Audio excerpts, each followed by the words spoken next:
Ambassador Zomlot, it took the ICC judges 6 months to issue the arrest warrant for Prime Minister Netanyahu that the ICC prosecutor had requested.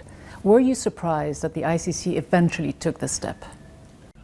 No, I was surprised it took them this long. Good that they took the decision. And now the ball is in the court of the member states of the ICC and the international community to implement the arrest warrant and not to politicize the legal institutions we have, the international judicial system we have. And that's the real battle right now. But given the politicization, as you say, of the ICC, did you expect the judges to take this bold step? Yes, 100%, of course. If they were judges, really, if they belong to the International Criminal Court, if they read the legal text I read, then that was the only decision they could make. I mean, if what the Israeli government is doing in Gaza is not a genocide, what is a genocide? Of course, I expected them to do so.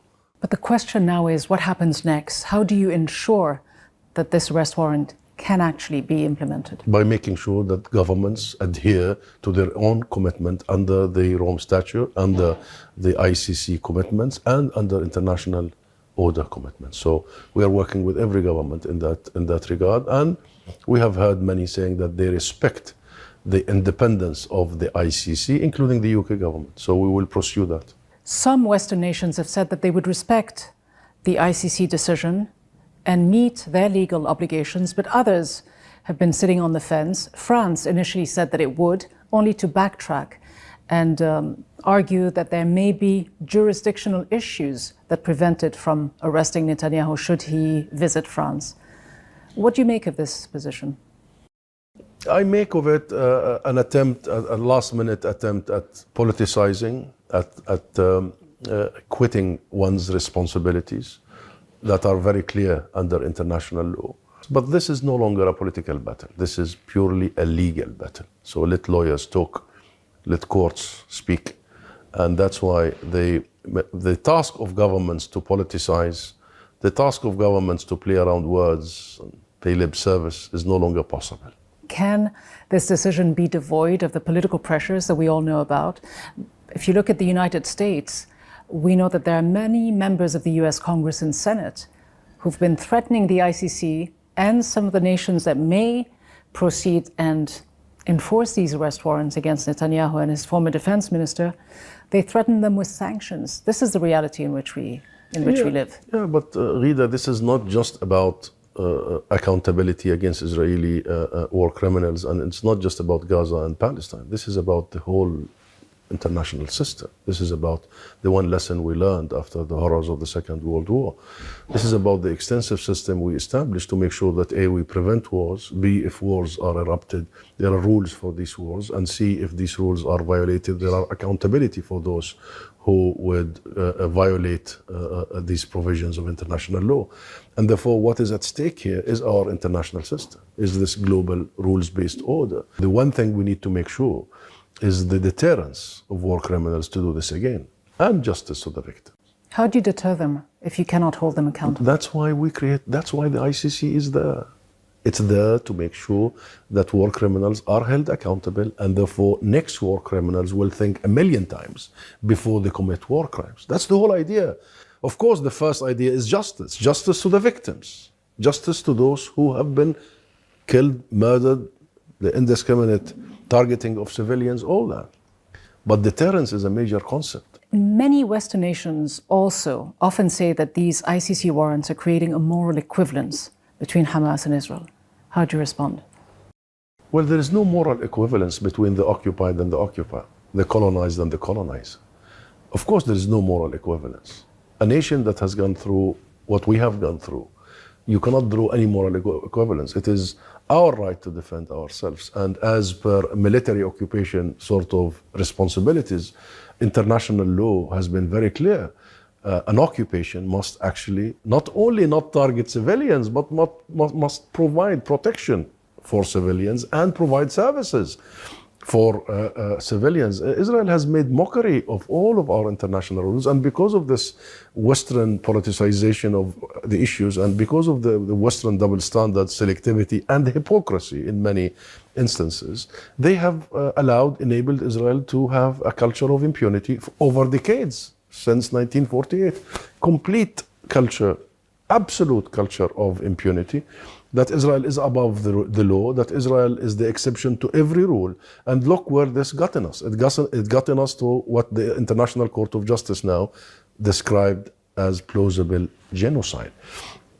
And I heard some Western politicians saying that the ICC was never created for America or Europe or Israel. So what they actually mean is that accountability is only for the brown or the black or the yellow, but not for the white. This brings the whole idea of an international system completely down. It dismantles the premise of why we have to have one system that applies on all of us. And the West is allowing Israel to destroy all that, when in fact, all that was created because of the horrors that happened in Europe, not anywhere else. But these statements, it's unbelievable. These statements, however outrageous they may sound, were made by a senior member of the United States Senate, Lindsey Graham, who was head of the Judiciary Committee. But isn't he saying out loud what everyone knows to be a reality?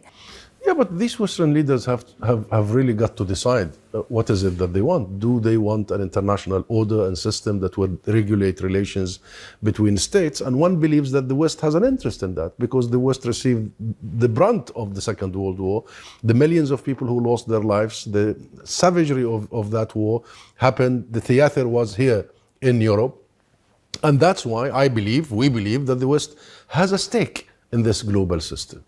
The only issue they have is when it comes to Israel, the global system becomes irrelevant and Israel is the most relevant. They have to resolve that issue. For 70 odd years, the world, and especially the people in the South, the people in the East, have been made to believe that there is a UN charter, there is UN rules, there are international laws for the rest of the world, but there are another set for Israel only. That has been enabled only by Western leaders as such.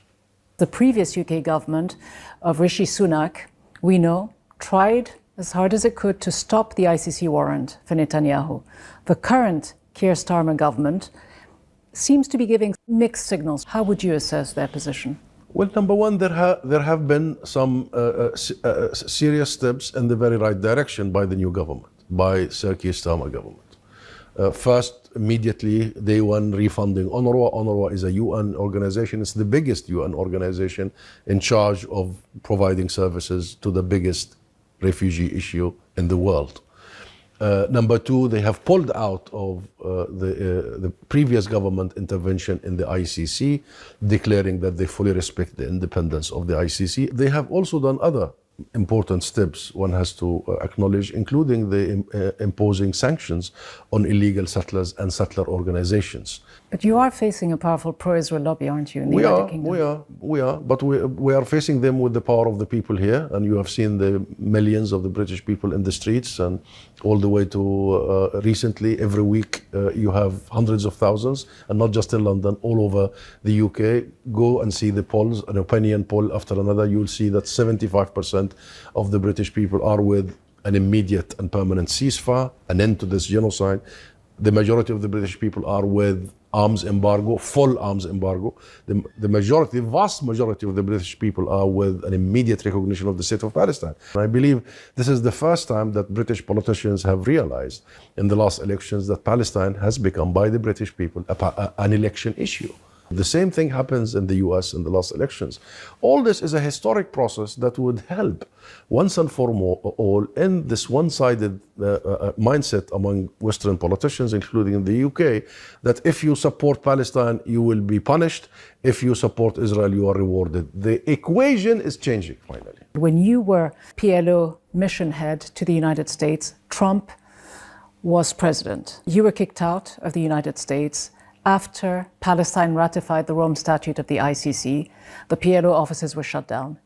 Do you expect similar policies, similar retributions when he comes to office? The honest answer is that we don't know. We really don't know. All what we know is that the first term, as far as the bilateral relations between Palestine and the US, and the relationship between the two leaders, the Palestinian president and the American president, President Abbas and President Trump. I'm talking 2017-18, and I had happened to have arranged for the first summit in Washington on the 2nd of May 2017. The chemistry between the two men was very high, very high. The content of the conversation were very, very promising. We've discussed, elaborated on many issues that I think points of agreements were much more than any disagreements. The problem was not that. The problem is the sudden U-turn that was taken by President Trump, 180 degrees change in no time. And that tells you more about not Trump, but Trumpism, as in the people he surrounds himself with, the movement underneath him. And we are hoping that this time, and we will wait to see, he will surround himself with people who will give him the right advice. Back to the ICC decision, do you see Netanyahu being brought to trial at The Hague? He must. He must be brought to trial in The Hague. Every war criminal must be brought to The Hague.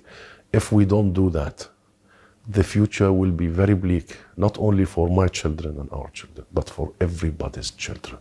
This isn't just to deliver justice to the Palestinian people. This is to deliver justice to future victims. This is to make sure that we have a world whereby rules are respected. And if we fail this test, if the ICC fails this test, it would have lost its relevance, its mandate, and the reason why it's there. So he must. What is at stake is much bigger than only Netanyahu. What is at stake is the very idea that never again we will allow for the mass murder of innocent people as such. And never again we will allow this to happen without accountability. If we fail this time, future generations will come back, look back at us and say, that generation have failed humanity. Ambassador Husam Zomlot, thank you so much. Thank you.